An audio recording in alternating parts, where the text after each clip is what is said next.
kind of started to show, didn't it, for City up against this kind of bank of five 2 times over, yet Phil Foden coming on really made the difference.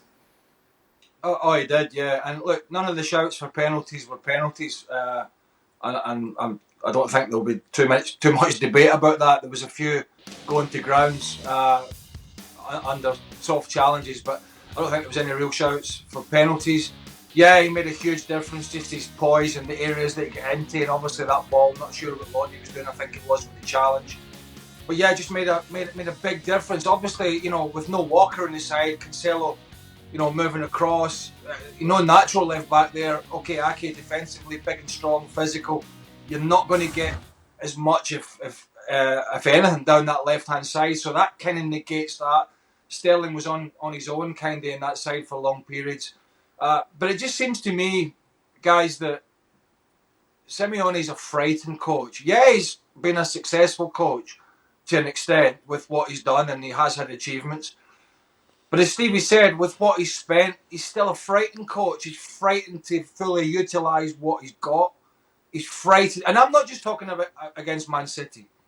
We've seen it covering La Liga against, and okay, maybe this season's a bit of a one-off because they haven't been at the best. But they've looked frightened against some of the mid to lower table teams in La Liga. And it's frustrating. So it's not just a playing against Bayern or a playing against City or playing against Barcelona, whatever it is. It's fundamental in the way he approaches the games. And there isn't, just one way to skin a cat or get a result. But it is frustrating. And the only way that you can brush it aside is with success, and to be successful every season is really difficult. And so it sometimes has to be painful for the Atleti fans because they can't have that success every season, but yet they still have to watch that football every season. Okay, at times it might have got a bit better, but boy, when you play a counter-attacking game, you got to at least try and counter-attack. I mean, to offer something, particularly when you get people like Griezmann and João Felix. So that was frustrating, but it's not dead. That's the scary thing. It's not dead, but yeah, he won't change his approach for the second leg, and City have to be as mindful as they have, as all the recent years and the recent history done when they've been knocked out. And we thought, oh, this is it. City are going to do it. They're in control.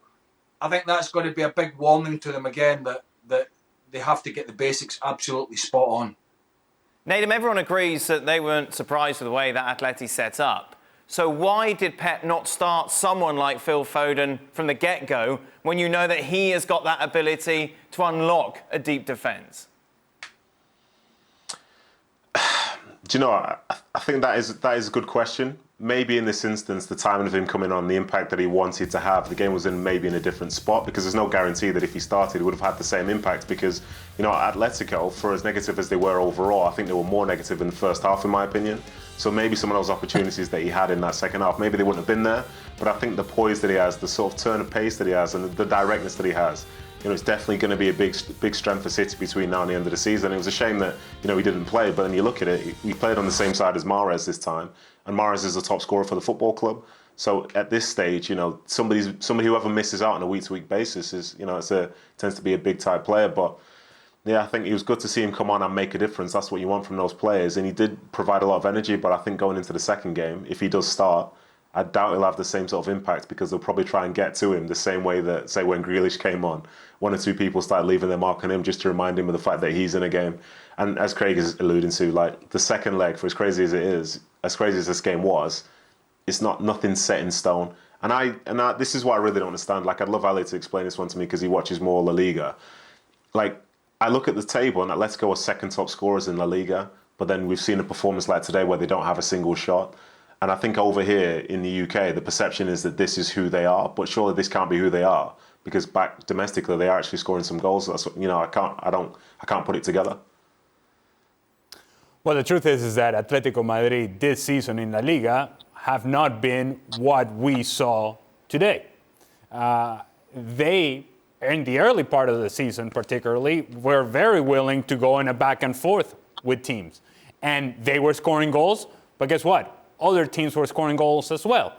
And it wasn't up until they hit rock bottom in losing to Levante, who are destined to relegation, that they said, you know what, forget it. And by they, I mean Diego Simeone said, nah, this back and forth is not going to work anymore. We are going to have to go back to the things that I trust, to the things that I believe in.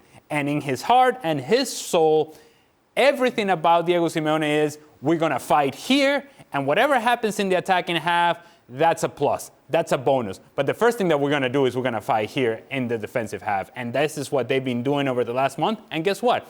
Up until today, they had won 6 matches in a row. So while you may want to point the finger at Atletico Madrid, and rightfully so in some of the negative attitude that they showed today, for them, it yields results. And it has yielded results in the past. And it is difficult for a manager to then say, I'm going to trust the unknown of us being an open team, an attacking team, where that has not given me the results that I want. And he goes back to what he believes in, and he will continue to do this for as long as he is the manager of Atletico Madrid. Thank you very much for watching ESPN FC on YouTube. For more highlights, analysis, and exclusive content, be sure to subscribe.